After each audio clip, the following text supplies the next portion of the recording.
confidence comes out in different ways depending on situational context. And this is where it gets really interesting because you can start to segment your audience down based upon when they are, not just in their life, but when they are during the day, when they are during the week, when they are like in general in the year.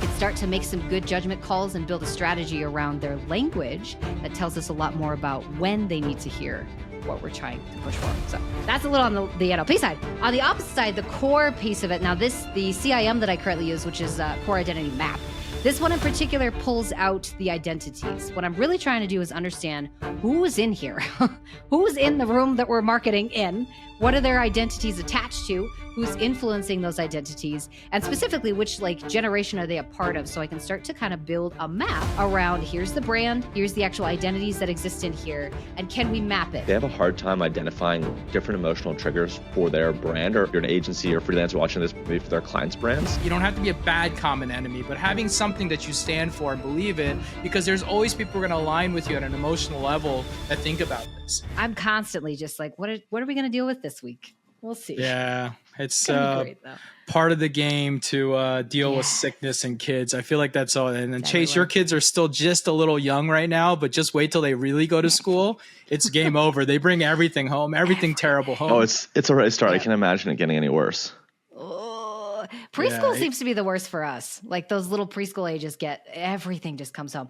As soon as they get into like kindergarten, then it's better. A little less so, but 100%. They do get better, a little bit better as they get older and their immune system picks up. But yes, yeah, slowly but surely, we're getting there. Cool. Well, you guys, Sarah, you ready to speak about emotional marketing? I know this is your jam. I am. I could talk about this all day long. All right. I'm like, cool. I've been ready. All right. Well, we're going to shoot off the pod. We're going to kick it off. I'll count it down. I'll do an intro and then we'll get going. All right. Okay. That sounds all right. In 3, 2, 1. From the open to the click, they're the masters of the flow. Just watch your list grow and your leads turn to gold. Did we retain you so far, or do we have to extend it? If you want results, you know you gotta send it. Yeah, you know you gotta send it. Yeah, you know you gotta send it. Yeah, you know you gotta send it. What is up, everyone? Welcome to Send It, where we discuss anything and everything retention marketing, specifically in email and SMS marketing and e-commerce. My name is Jimmy Kim, and I'm here with my co-host, Chase Diamond.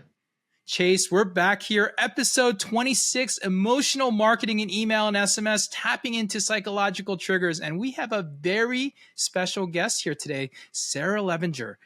Chase, want to do the honors and do a formal little intro that we made for her, and she can then probably intro herself way better? Cool. Yeah, I'd love to. And good to see you, Sarah. This is going to be fun. So for those that don't know Sarah, she is the founder of Tether. And essentially, she helps companies leverage their data to uncover why customers buy. I think this is a big one that a lot of companies don't understand, and she's really kind of the master of this. And with that, she's really been obsessed with figuring out what makes people click, what makes them buy, and what gets them come back for more. You know, Jimmy and I are huge retention marketers. We believe that last point of getting people to come back and buy again is really key. And we can't wait to learn from her more about that, right? And with that, she's kind of known for 3 things. Number 1 is her expertise. So using different psychological frameworks, you know, NLP, core identifying mapping, motivational triggers, et cetera, to create kind of different high impact marketing campaigns. Number 2 is a philosophy. So really understanding how people think and feel to really create and write messaging and you know, imagery that resonates and ultimately drives people to take action. And then lastly, it's kind of the mission. She's really focusing on empowering brands to make their marketing smarter. Really doing it more with less, making it way more engaging, and being really rooted in real psychology. Sarah, I know it's a little bit weird to hear other people talk about yourself. Welcome to the show. I know you've worked with all of the greats from True Classics to Hexclad, Original Grade, and a bunch more. Thank you so much for having me. I'm so excited to chat to you guys today. This is one of those topics that I could talk about forever. So stop me if I go crazy. But thank you. I'm super excited to chat. It'll be great. Well, Sarah, we are excited for you to join us. And I would love to start off with a little background. Like, how did you get here, right? Like, who goes and wakes up and says, I want to talk about emotional marketing? That's, you know, most people go for pretty pictures or they end up like boring stuff like email marketing like us. But like, we'd love to learn how that is what really got us. And, you know, I've known about NLP and all that for years because I'm a copywriter by trade too. And like, I totally get it, but it's not where I like to live. But Sarah, I'd love to hear about your background. How did you get here today? I get this question a lot, and I feel bad. I don't want people to be like let down. My story is kind of like, it's very what's the word? Like one directional. I learned it out of necessity. Like I didn't go to college. I went and started a business at like 21, 22. And at the time, this was like, I don't even 2010, 2011. Like I'm dating myself here, but it was way before we had like YouTube tutorials and places to go to find the resources to learn things quickly. So I had to go and learn all of these new tactics for the business that I had built because I was freelancing and marketing, and I had tons of clients who just kept asking, do you know how to do WordPress websites or email marketing or SMS? And so I would just say yes because I needed the money. I was just like, yeah, absolutely. I know how to do that. And then I had no idea how to do it. So I had to go learn quickly how to do it. So I would go to the library of all places. And if you've been following me for long enough, you know that Sarah's just addicted to the library because the information there is not truncated. It's not like split up like it is on the internet. So I love it. It just, you can really go there and kind of do a deep dive. You can just go down rabbit holes of all these different really interesting topics. So I was finding a lot of marketing books to try and help my clients do better with their marketing, with their ecosystem. And I would always pick up these like heavy neuroscience books along with it just because they looked interesting more than anything else. And I just got hooked for like 10 straight years. I just studied and studied and kept checking out all these like 1980s really random, old, like nobody reads them anymore, very obscure books, but just really dissected all the information down.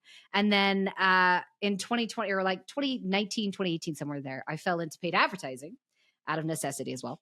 And then we finally got to the point where I started posting on Twitter more and just trying to get involved in the community, following people like Nick Shackelford and like, you know, Cody from Jones Road, all these big players because I was trying to learn more. And I kept posting interesting psychology hacks or tactics. And I was like, it'd be interesting if we tested this in ads, and I tested this over here and look what happened to this. And I thought that I would probably be the last one talking about it. And it ended up I was one of the first that like had a good application system for like, here's all this information, here's how I would apply it. Oddly enough, there's a lot of people in this industry that have psychology backgrounds, like they went to college for it. But yeah. I think I got curious enough over the course of the last 10 years that I just kind of dissected and learned more and more and more.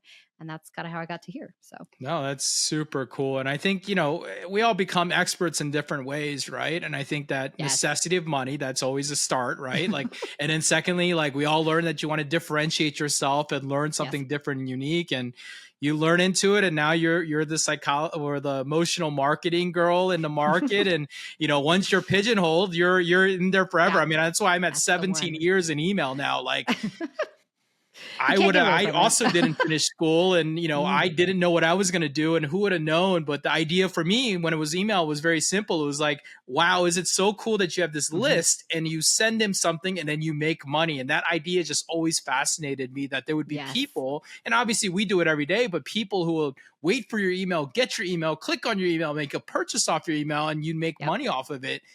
It's really a cool, powerful thing. And, you know, whatever it may be, but now you're in the thick of it. You love it. And now you are in that sphere of being the girl in the market or the person in the market. So look, today I want to go over 5 things here today. I think there's 5 things that we want to go over. So one, we want to go over what is emotional marketing, because a lot of people don't know. And I want to talk about why it matters. I want to jump into NLP and core identity mapping as frameworks. Obviously, you're the expert here. I want to talk about it. I want to talk about some practical applications going into email and SMS around subject lines and body copy and segmentation.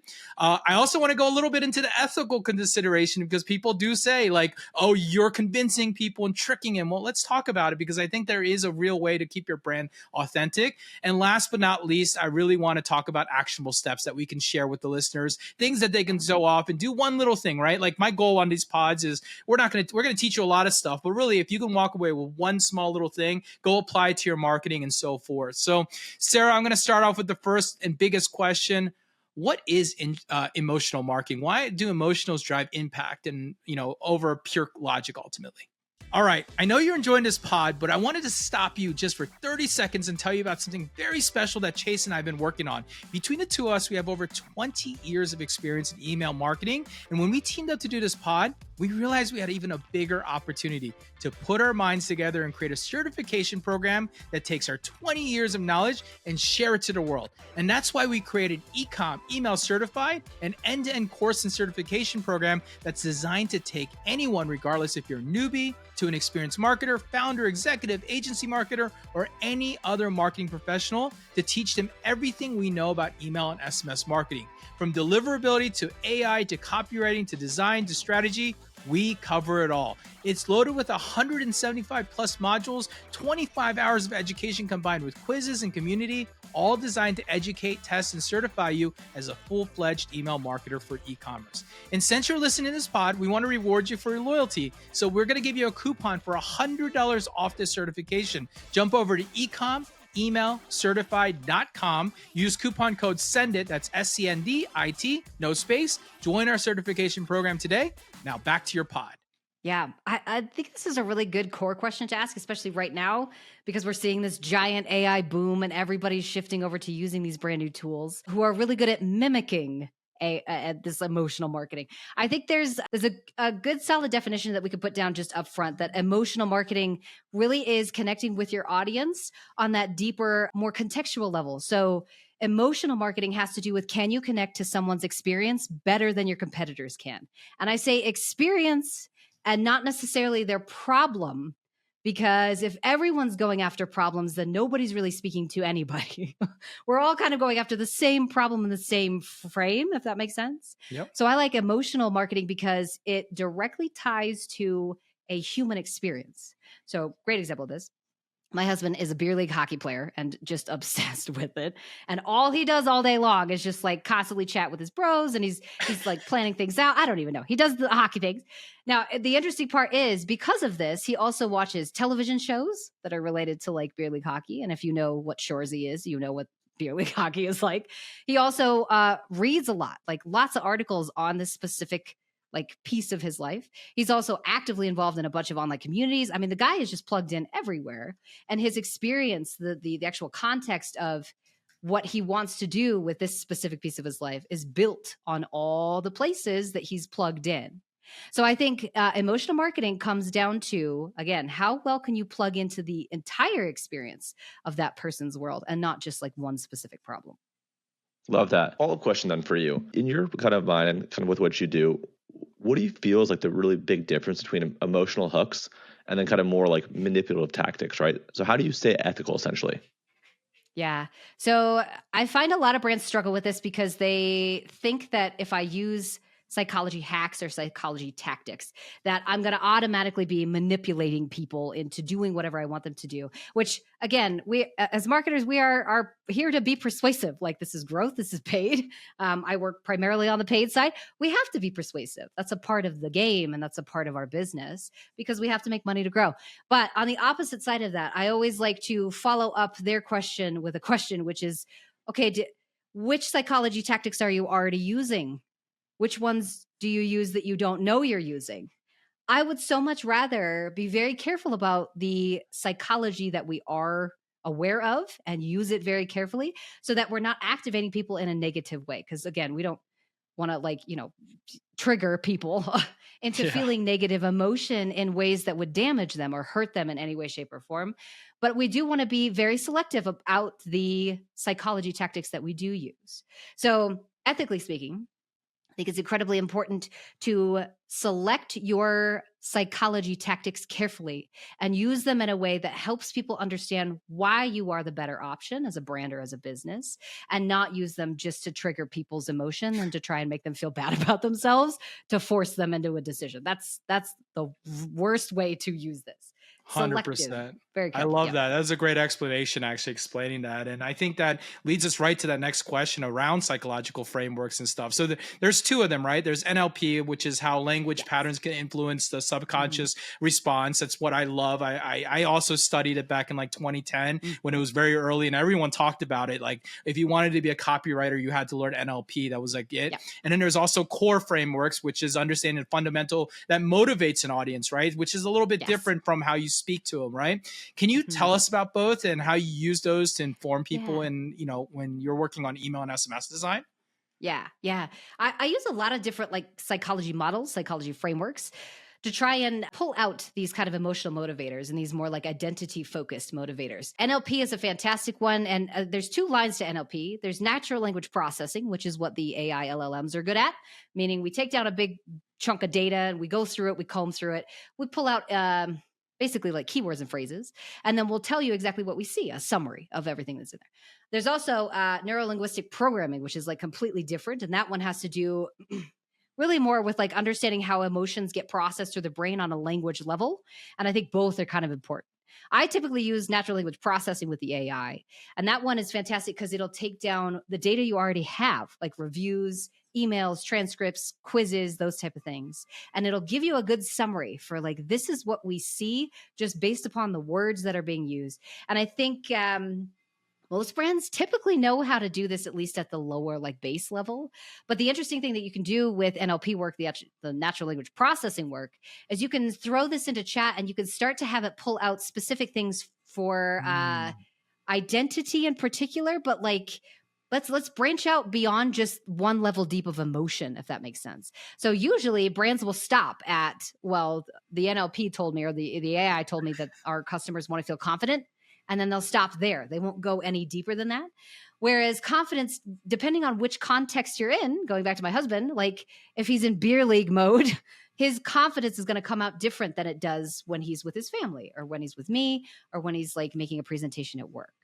Confidence comes out in different ways depending on situational context. And this is where it gets really interesting because you can start to segment your audience down based upon when they are, not just in their life, but when they are during the day, when they are during the week, when they are like in general in the year. We could start to make some good judgment calls and build a strategy around their language that tells us a lot more about when they need to hear what we're trying to push forward. So that's a little on the NLP side. On the opposite side, the core piece of it. Now, the CIM that I currently use, which is Core Identity Map, this one in particular pulls out the identities. What I'm really trying to do is understand who's in here, who's in the room that we're marketing in, what are their identities attached to, who's influencing those identities, and specifically which like generation are they a part of, so I can start to kind of build a map around here's the brand, here's the actual identities that exist in here, and can we map it? Meaning I want to see whether or not Avatar A purchases more in May than they do in August. What time in May do they purchase? What time of the day in May do they purchase? And then can we get down to like the teeny tiny little details of situationally what's going on in their life that I can start to attach some of our advertising to? So there's two routes, but they both kind of lead to the same place, which is like right time, right place. Similar to like foundational marketing, right time, right place. Love that. Man, we're learning a lot from you already. This is great. Let's keep it going. I'd say like one thing I think that's pretty hard for people to do is for whatever reason, like they have a hard time identifying different emotional triggers for their brand or if you're an agency or freelancer watching this, maybe for their clients' brands.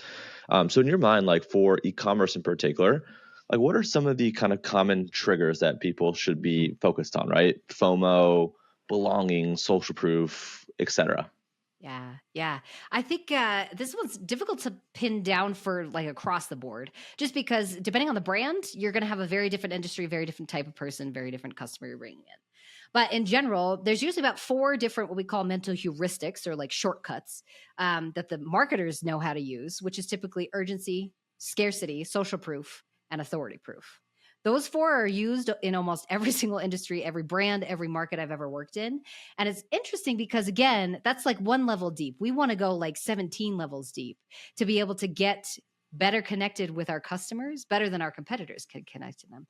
So if you're struggling to kind of understand which emotion should I use at what time of the year and where should I go to find all this stuff, the best way to do it, like I said, is to go take your reviews, get data that you already have, throw this into chat. And I have an actual prompt that does this through chat, but ask chat specifically for what are the emotions that you see coming out of our reviews? And then I want you to basically give me a roster for the next 4 weeks. Which emotion should we use by week based on what you see in the data? Now, the only way that you can do this is if you have a review that's attached to the review submission date.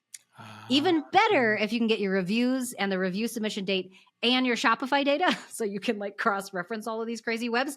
But if you have all of those pieces, then I can see when did this person purchase, how long did it take them to write a review, what date did they write the review on, what type of person are they? And then I can take those emotions and start to build out a little bit more of a strategy. Dude, that's super fascinating. So you're basically, I mean, obviously with AI now, it's made it way easier than you probably had to do this in the past through like the manual work. Yes. And so that's how you're doing the research. The question is, how do you validate it? Like what tells you that you're validating these emotional appeals and they're really resonating with your customers? Hey, it's Jimmy, and I know you're enjoying the pod, but if I could just have 30 seconds of your time, I want to tell you about our friends at OmniSend.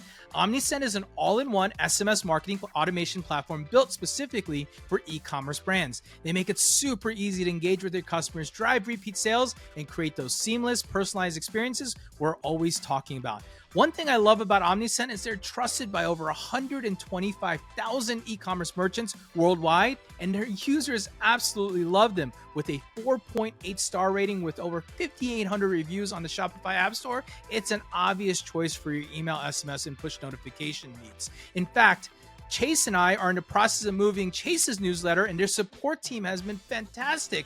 Their platform is filled with tons of features, and it's incredibly easy to use. Their migration process has even been easier. They have this entire team to help you, and they have this great automated tool that brings your contacts right over from your favorite platform that you might be using today. Also, they aren't raising your prices constantly and calling them profile-based pricing alignments, so I really enjoy that about them too. If you're looking to take your email marketing to the next level, I highly recommend you check out OmniSend. They've got the tools, the automation, the expertise to help your brands grow and thrive. So head on over to omnisend.com/sendit to learn more about scaling your customers' engagement today, and let them know Jimmy and Chase sent you. Now, back to the pod. Yes. Easiest way to do this is to run ads, or specifically run ads or run emails. It depends on like what you're trying to do. If it's acquisition, I for sure want to test this with an ad. So we'll take the insights that we currently have out there in the ecosystem, and then we'll pull them into a very small subgroup of ads. I don't typically go for volume unless I know exactly what I want to say. I know this is going to work for this customer. We have the data to support it. Typically, I start with a very small group, mostly because what I've noticed is the marketers just like to dump sometimes just to get stuff in there. And they're like, go, go, go as fast as we can. The toughest part about that is we also have a cognitive like stack, like a limit basically on what our brain can process. So it doesn't matter how many spreadsheets you have or how much AI you're running this into, how many summaries you get. Your brain can only process so much information before it's going to start to just make generalizations real quick. So I try and limit it to about a stack of 9. So say I've gone through, I have my reviews, I've thrown them into the AI, I get back my NLP process. It says, here's your top 3 emotions: belonging, esteem, achievement, whatever it is. Then I'll take those 3 emotions and divide them by 3 different ads a piece, usually statics, and then we'll start to run them in the ad account. So that way I can test and see like which of these emotions are working and what nuanced language is working best, because each set of ads will get their own kind of tweaks, like small changes copy-wise. It's all about that messaging, though. Again, the ads are just a vehicle. They just hold the message, right? So if you're delivering some sort of a package to your customer's home, they want the package. They want what's in the box in the back of the car. The car that comes to the house, though, kind of makes a big deal. It'd be different if a Ferrari drove up as compared to like an Amazon truck, right? Sure. That would make a big difference perception-wise. But at the end of the day, they still just want what's in the box. So we have to make sure that message is very carefully worded. Awesome. Makes sense. That made a lot of sense. I love that. Okay. Wow. My mind is just running, but I guess like with this show, right? Like we're retention marketers, email and SMS really kind of our jam. I'd love to really tie in all of your expertise and knowledge to specifically, what we do. And there's kind of a couple places that we think this would be relevant and matters. number one would be subject lines, right? Like, how do we actually catch someone's attention? How do we tap into the emotions that get them to open the email, right? That's step one. And then with that, right, now that we have hopefully someone's attention, they're going to read our body copy and look at our CTAs. How do we capitalize on that attention and get them to take whatever intended action it should be?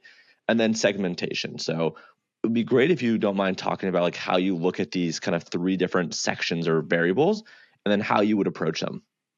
Yeah. This is a really good place to start, honestly, especially for retention. On the subject line side, it makes me a little nervous what's happening these days because the inbox is already full. Like we've already known this for years and years. But this is going to now, AI in particular, is going to make it harder, I think, for people to get into the inbox and get seen, get noticed, because we figured out very quickly that sensational headlines or headlines that have numbers in them or headlines that have percentages, we figured out kind of the minutia of it. The details are very important. And as we went through and we started to test it and more marketers noticed it and more people started using it, those kind of stopped working as well. Then we saw that like emojis started working. So everybody started using emojis and everybody started using this and that. The toughest part about AI is it's gonna make it ridiculously easy to generate thousands of headlines and subject lines in 2 seconds.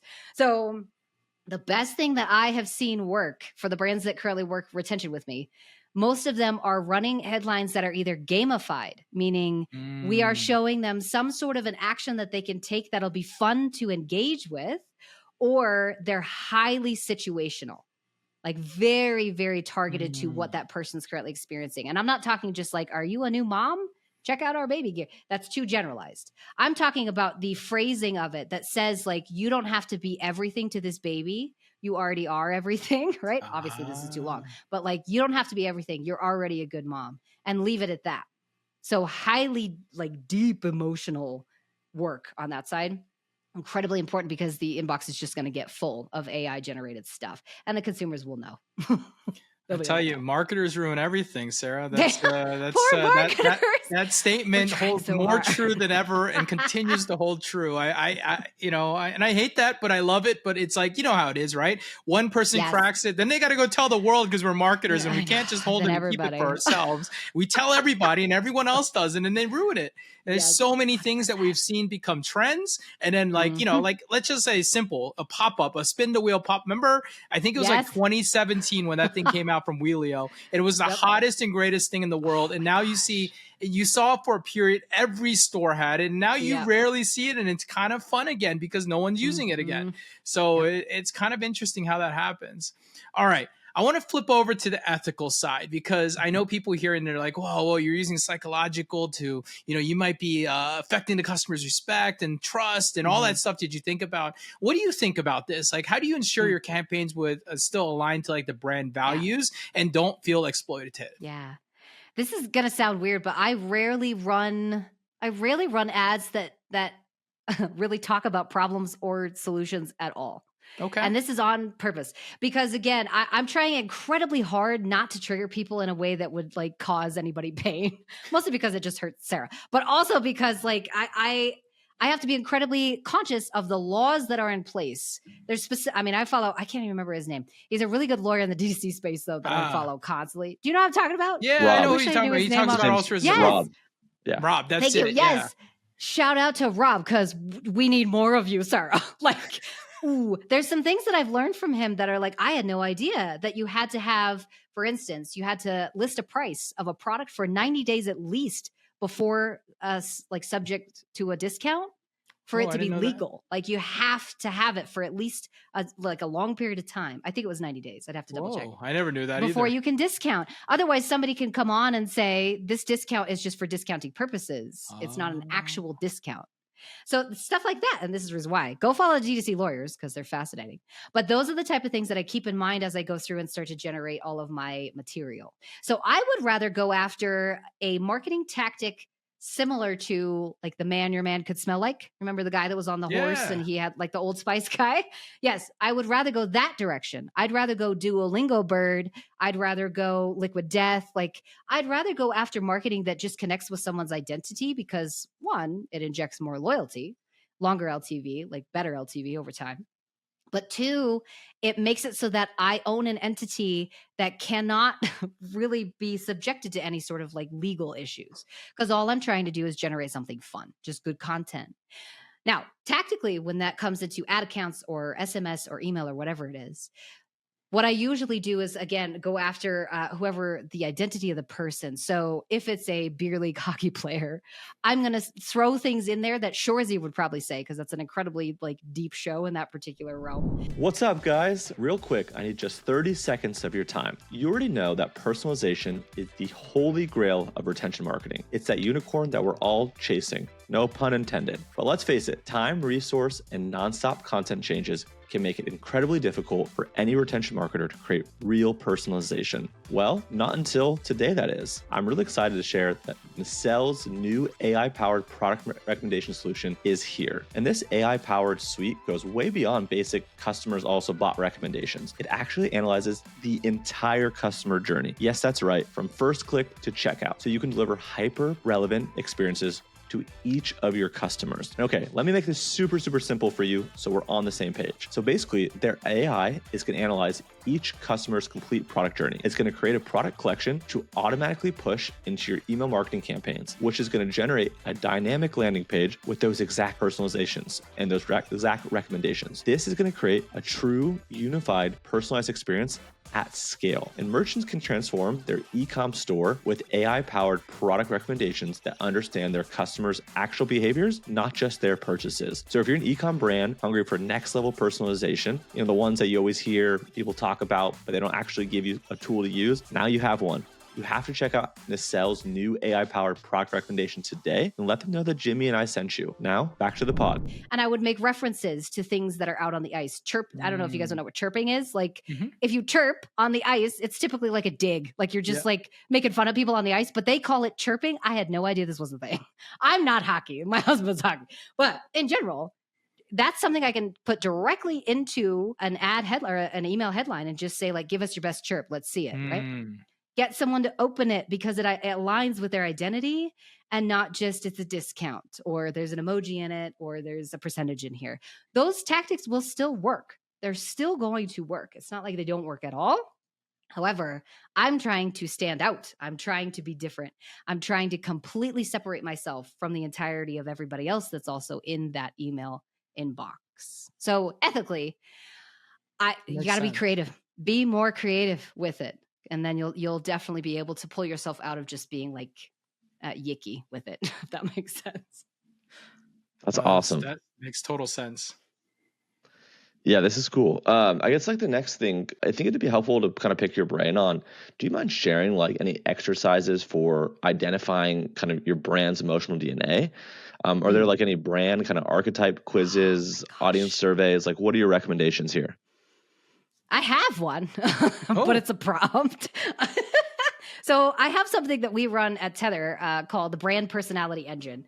And this thing is like the most random thing ever. I had a lovely brand come in. Love these guys. They're in the men's skincare industry.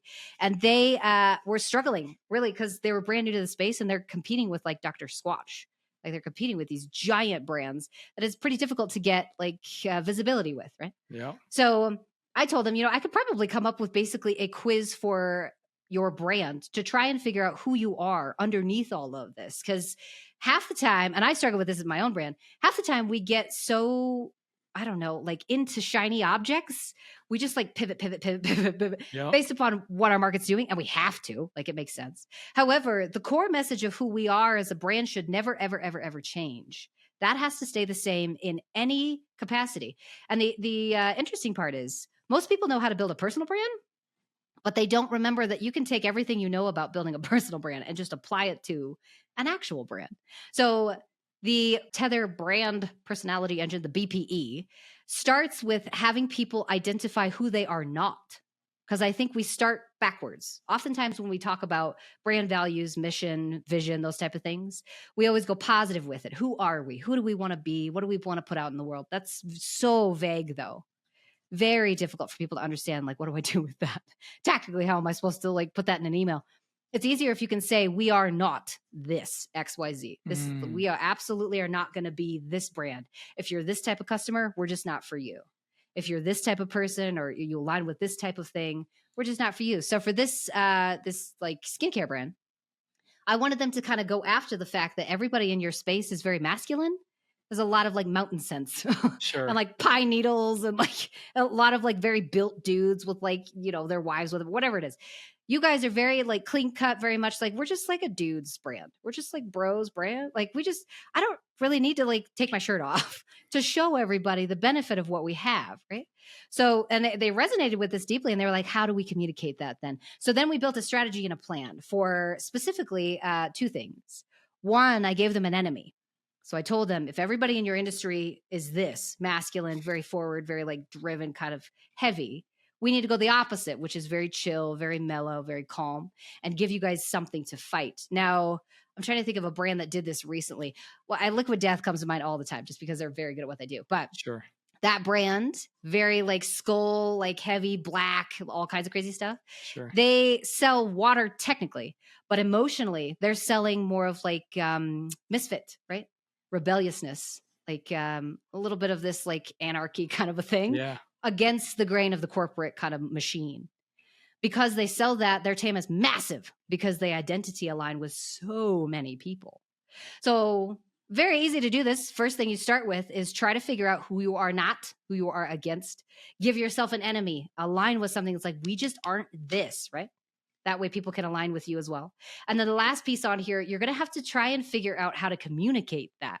So I talk about that vehicle, right? So the car is pretty important that drives up to your house, but everybody wants the box. So no matter what, you got to get that box out of your car somehow. Yep. Doesn't matter what the car looks like. As long as the box is there, they're happy. So for me, for Tether Insights, we actually generated a dinosaur because I'm weird. So I wanted to kind of generate a similar mechanism or vehicle as like the most interesting man in the world. He was just a character. That's all he was. He was just a mascot, basically, for Dos Equis that ran for a very long time and was incredibly successful because people identity aligned with him.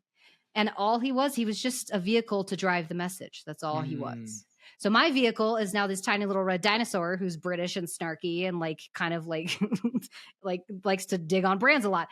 Now, that may be like the antithesis of Sarah. I don't know. It's possible that's the opposite of who I am, and that's just why it came out that way. But we're going to start to generate a lot more marketing materials around Dex, this dinosaur, so he can be the vehicle and drive the message home.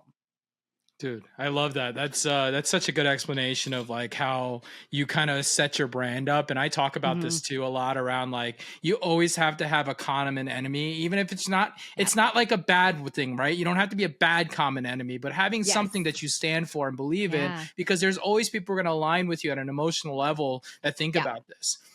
Sarah, what small change, if you're listening to this today and our podcast listeners are listening to this, what's something small and actionable a listener can do right now that they can do for their next email or something using an emotional hook? What do you tell people? Where can they just get started? This is going to sound very strange, but I suggest people stop using chat. Don't use chat. Don't use Claude. Don't go to the AI just yet. Now, and that's coming from somebody who uses it like prolifically. So what the easiest way to do this is instead of going to chat straight in there and having chat generate ad ideas for you or email ideas, whatever it is, the best thing you could do is try and figure out exactly what you're trying to say. What are we trying to say? Most brands default into discounts, bundles, offers. Well, we're just trying to sell this specific physical entity. But I would so much rather you back up just a tiny bit and think about what are we actually trying to say emotionally? Are we trying to say, this is your time? It's now or never. You got to get in on this. Or are we trying to say, you don't have to rush. It's okay if you take your time. We're just going to give you the options and you get to decide when you're ready. Which one is it? You got to pick one. As soon as you pick one, then I go over to Thesaurus, which is strange, but thesaurus.com, and I'll type in the top word, like whatever the word is that we're trying to communicate. I always pick a word because it seems to make it much simpler for both humans and AI. So I'll pick a word, usually empowerment or something like that. Type it into Thesaurus and see what other types of words come up because there's millions of ways to say one thing. Empowerment is just one way to say one thing. But if you look, there's like hundreds and hundreds of words that mean empowerment that might be actually closer to what your customers actually want to hear. So that's like a super simple hack. Pick a word, go into Thesaurus, see what other words are comparable, and choose one that's better, deeper Mm. emotionally. That's cool. I like that a lot. I'm going to have a lot of notes from this episode, so thank you. I guess like finally, kind of before we ask kind of some of the lightning round type stuff, I guess I have two questions. I guess the first would be, do you have any long-term strategy tips for kind of integrating emotional marketing into the customer journey? Ooh, like long term. Yes. So I have a strategy that sits in Monday right now because I've tried every project management software out there, and Monday suits me best because it's colorful. That's the only reason I like it. Anyways, Monday. Usually, if I'm trying to build out a full strategy for a brand from start to finish, I have very specific segments that I'm trying to build, and the majority of it are built in Monday so that I can start to sprint this, if that makes sense. So, for instance, if we've been working with a brand long enough and we just know your customers are very sensitive to the belonging emotion, right? At the very beginning of the year, whenever it is. I'll make my sprints so that we can run it long enough so that we can basically overlap messages, if that makes sense. So in Monday, we'll say from the beginning of January to halfway through February, we know belonging is going to work. So we'll run a bunch of messaging towards belonging until we hit about mid-February. At the beginning of February, though, we're now going to start to generate more emotional language around achievement because we know that's coming up in spring. So I'll start to overlap and sprint these out about once every like 4 to 6 weeks, I would say, across the customer journey. So we'll start with ads. As long as the messages are working, like belonging's still working in there, we're looking good. We'll take whatever's working and then we'll drop it into landing page. As long as those two entities are still performing, then we'll drop it into email. Then we'll drop it into SMS. Then we'll drop it across the brand. Like I try and go really, really carefully, systematically between all of these entities, though, because again, consumers are changing so fast nowadays. They're changing behavior every 12 weeks, but they're changing what I would call like their desires for things much faster than that because the political landscape, the economic landscape, like there's so many other factors and forces that are pressure on those people that overall, I just got to stay up with it. We have to continuously roll it through. Yeah. That gives me a lot of thought process because there is a lot you got to think about these days. And you're right, like things change all the time. And especially when you think about your customer journey, there's a reason why we always recommend like marketers go through your flows and your automations every 30 days because your buyers are changing, they're evolving, your brand's growing up. There's so many things that are changing in real time. And you're right, like people are making buying decision changes constantly. And you're right. Absolutely. Yeah. All right. Cool. All right. I want to jump into a quick lightning round to end this show before we kind of end this thing. But I got 4 questions for you. Favorite psychological trigger? There's one called I have to remember how to say it correctly. The Rossdorf. I'm going to be so bad about this. The Rossdorf effect. Rossdorf. Now I got to look. The Rossdorf. There we go. Jeez, I say it wrong every time. The von Rossdorf effect. Von Rossdorf effect. Von Rossdorf effect. It's basically like a psychological phenomenon where humans are much more likely to remember something if it's distinctive. Meaning if I have a picture of a bunch of blue balls and there's a red one in the middle, you're going to remember the red one. You're not going to remember individual blue ones. So Von Rossdorf, I get it wrong every time. Von Rossdorf effect is probably my favorite one, just because it shows you how easy it is for humans to be just like redirected. We're very much like shiny quarter because anything that's distinct or different in the environment, we're going to immediately pivot. Got it. All right. Number 2, top tool for emotional marketing. Ooh, can I say chat?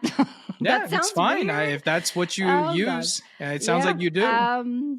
Chat is interesting because it can mimic emotion incredibly well. If you're a good prompter, you can get some really cool emotional language out of it, but you have to be a good prompter. So yeah, that's it. I mean, we tell people to learn prompting all the time and continue to learn and improve. It's so important.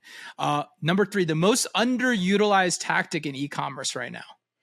Ooh, underutilized tactic. Broad scale or small scale? Doesn't matter. Do I have to do one? Okay. Underutilized at this point, I think gamification. Not enough brands gamify anything. Like we do this like spin the wheel, but that's as far as we go. There's some of these brands out here that are gamifying the entire system. Ladder app is probably the one that comes to mind the easiest. They have this really interesting mechanism where you can send other people emojis. Oh. So if you're working out and somebody sees that your profile is online, you can send them like a cash, kind of like an emoji, or like a fire emoji, or, like a gorilla emoji. That's simple gamification that nobody's really using. And I would love to see more of it. No, I agree with you on that. I mean, we just started seeing people play with their carts and try to gamify different purchase things. And there's a lot to it that you can continue to do. I'm with you on that one. Mm-hmm. All right. Yep. Last question. This one's a good one. What's the biggest misconception of NLP? The biggest misconception is that it's going to help you find the exact emotion that you need to market to. That's not a thing. Like, I know that everybody wants it to be a thing, that chat's just like accurate every time, but chat right now is built to give you the exact response that's going to get you to be happy with chat, you, the prompter. So you got to work with chat pretty heavily to make sure that it's not prompting so that the marketer likes it. I constantly ask it, double check me, like, rip this apart. Tell me, am I doing this wrong as a marketer? All the time. Chat's not built to pull out the exact emotion. It's built to just help you get to closer to the one that's actually going to work. 100%. That makes total sense. Crush that lightning round. That was amazing. The last question is, where can people go to find resources on NLP, copywriting, identity mapping, etc.? Would it be your website? What's the best resource? Yes. So if you go to tetherinsights.io, we've got a lot of resources over there. I'm so bad about populating it. I'm so sorry, people. People keep asking me for all kinds of like lists and checklists, and I'm like, I'm working on it. I'm trying my hardest. I'm going as fast as I can. So that's a good spot. But if you need more, I have like lists and lists of books. Like, go follow me on Twitter at Sarah Levinger, because I have tons and tons of content for the last 4 years that you could just go down a rabbit hole. Everything that I've learned goes on Twitter. So that's probably the best spot.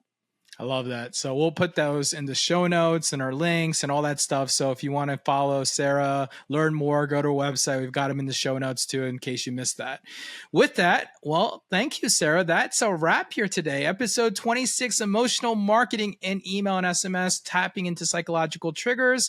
If you enjoyed this pod today, make sure you like, subscribe, follow, and leave us a rating on your favorite podcast listening platform. You can follow this show on X, LinkedIn, YouTube, IG, TikTok. And there's a few ways to connect with us. First and foremost, if you want to hear more about things we talk about around retention marketing, we drop a daily newsletter at ecom.emailmarketer.com. Again, link in the show notes. Secondly, we have a certification and community. We have 350 people in our community that are all about retention. We all nerd out about things from AI to deliverability. Come join us. It's $1 to come try us out. It's a paid community because we want the highest quality. And if you want to get certified, well, we've got a link for that too, so we can help you learn more about email and SMS. Last but not least, follow us on social. So Chase, where can they find you? Most platforms, Chase Diamond, OA and Diamond. Yep. And then Sarah, we can find you on X. Anywhere else?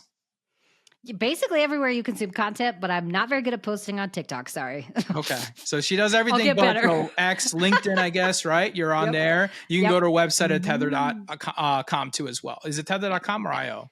Tetherinsights.io. Tetherinsights.io. And again, show links. And don't listen to me. Look at the show links. We'll have the right links there. And you can find me mostly on LinkedIn and X today.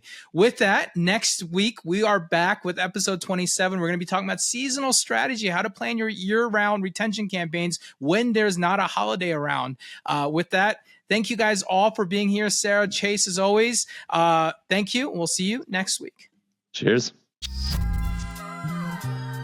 From the open to the click, they're the masters of the flow. Just watch your list grow and your leads turn to gold. Did we retain you so far, or do we have to extend it? If you want results, you know you gotta send it. Yeah, you know you gotta send it. Yeah, you know you gotta send it. Yeah, you know you gotta send it.